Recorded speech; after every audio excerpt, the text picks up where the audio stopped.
In lesson 5, you're going to be learning about using credible sources. So remember that your sources need to be relevant or connected to the point of your argument. They need to be credible or trustworthy. Okay, so remember using context clues, I can tell that the word credible means trustworthy because I put the definition right after it with a comma with the word or. Okay. Um, that means it needs to come from a known and respected publication or an educational institution, a government site, reputable company, a nonprofit organization. But stay away from blogs or one person's experience about things. Look for links or references listed on these so that you can be able to use their sources. Okay, so if you do go into those, look for links of what sources they used and then use their sources. Don't use the actual blog. And then do not use Wikipedia for assignments in this class. And technically, you really shouldn't use Wikipedia for assignments in any of your classes, but especially not for this class, okay? All right. Check multiple sites to fact check, and then we are going to watch a short video on how to know if a source is reliable, again, by Schmoop. We speak student. How to know if a source is reliable, a la Schmoop. Meet Maria. She's always cutting corners. When she encounters a young man selling supposedly brand name purses out of the trunk of his car, she thinks she's found the best deal ever. Until that is, Maria discovers that Burberry handbag she covets is actually made by Barbary in China out of plastic. Yeah. While anyone with half a brain should know that a designer clutch for sale at a street vendor isn't the real thing, well, even the savviest writers sometimes have difficulty discerning whether a source is reliable or super shady, and slim. So, how do we tell good sources from bad? Well, first off, did we pull our source off the internet? While websites can provide us with all sorts of marvelous information and cat pictures, the internet is also rife with gossip and outright lies, which is why we have to be very, very careful when using online sources.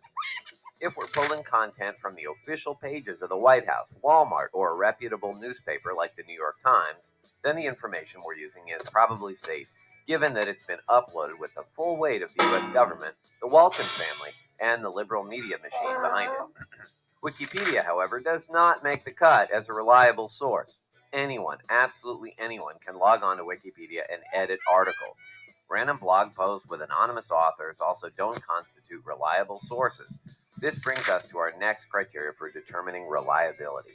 Whether the source we're interested in is a book, a piece in an academic journal, or an article taken off the internet, we have to ask, who's the author? Well, the author of a reliable source will be respected in his or her field of study and will cite his or her sources so we can fact check to our heart's content.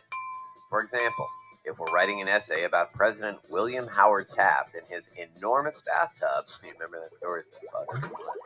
We should look for source materials written by noted historians, Taft's family, friends, and other contemporaries, or maybe even by President Taft himself. We also need to know when a source was written in order to decide whether it's reliable or not. Say we're writing a paper about yellow fever. While medical texts hailing from the era of the building of the Panama Canal might be interesting, a source penned more than 100 years ago doesn't tell us much about where yellow fever is prevalent today or why, and what people can do to protect themselves from bleeding all over the furniture. Yeah, that yellow fever is nasty. Anyway, in other words, a reliable source is appropriate to the topic and the time we're writing about. All right, well, here's another criteria for determining the reliability of a source. What's the author's purpose? Purpose, not purpose. All right, well, some authors set out to provide an objective look at a topic.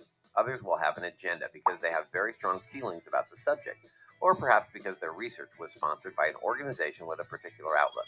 It's our job when searching for sources to identify where the author is coming from, the reason they're coming from there, and if their viewpoint is reliable enough to include in our own work. For example, say we're writing a paper on pesticide use in the United States.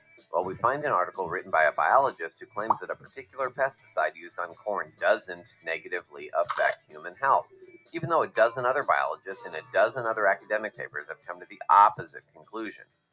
Given how very different biologist A's stance is on our pesticide from the rest of the scientific community, it's of the utmost importance that we determine whether he's reliable or not. In this case, a quick search determined that biologist A's study was sponsored by the company that manufactures the pesticide. And yes, people do that. Sorry, biologist A, but we vote you off the island. And ever hear of ethics? Yeah. All right, we've discussed how reliable sources will have authors who know what they're talking about and who are willing to put their names on their work. Reliable sources will be relevant to our topic and will have citations that allow us to check the source's veracity. $5 word for truth. While we can look online for reliable sources, we know to be cautious about what we find on the internet. One last question. Why does it matter whether we use reliable sources or not? Well, whether we're producing a paper for school or for an employer, we're putting our names on something. We're saying that what we've written can be relied upon. When our own reputations are on the line with our peers, our teachers, our employers, etc., we must take the extra time, and really it isn't much, to make sure that the information we use to back our opinions is good and real and honest. Otherwise, well, we'll look like idiots.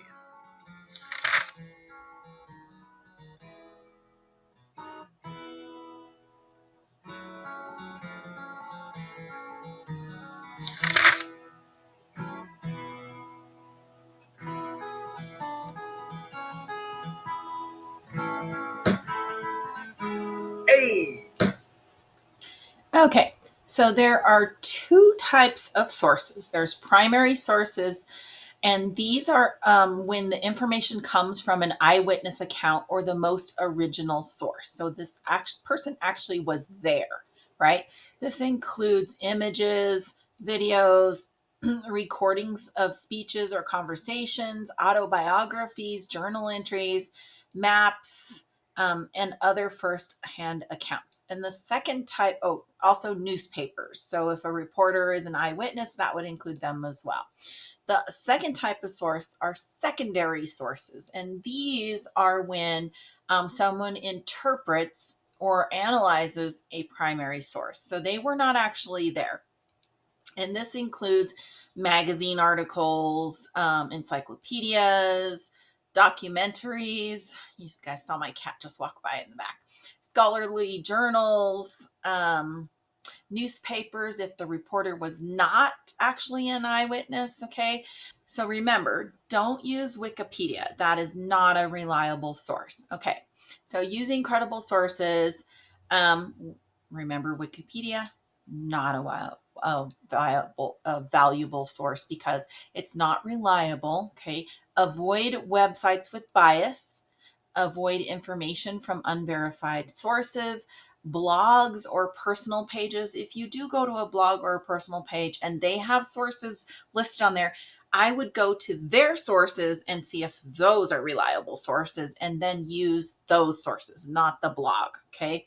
Evaluate your sources using these questions. Is the information the most recent or up to date?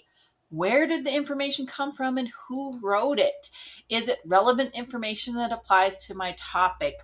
And is there evidence to support my information? Make sure that whatever place your source you're taking this from doesn't have a vested interest in this particular topic. So in other words, like he talked about in the video, about that scientist that was actually working, that he wrote that article about the pesticides not having a bad reaction or not causing a bad reaction or anything. Remember, that scientist was actually working for the pesticide company, or the pesticide company actually sponsored his study, so they had a vested interest in it, and so he's not a reliable source at that point. Why was the information published, and is there an alternative motive behind it? So that would be that same reason that we were talking about. Now, make sure to click on the link below this video for the CRAP test worksheet. It is included in your online curriculum, but I also included it on this intro page.